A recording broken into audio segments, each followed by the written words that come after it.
السلام علیکم ورحمۃ اللہ وبرکاتہ۔ آپ صلی اللہ علیہ وسلم کا کیا ارشاد ہے قرض دار میت کے بارے میں؟ آئیے اسی سلسلے میں ایک چھوٹی سی ویڈیو میں آپ کو بتانے والا ہوں۔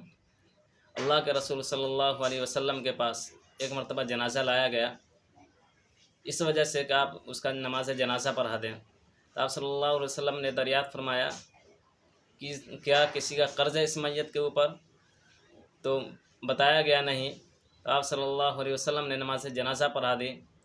پھر دوسرا جنازہ لایا گیا، تو آپ صلی اللہ علیہ وسلم نے پھر پوچھا کیا اس میت پر کسی کا قرض ہے؟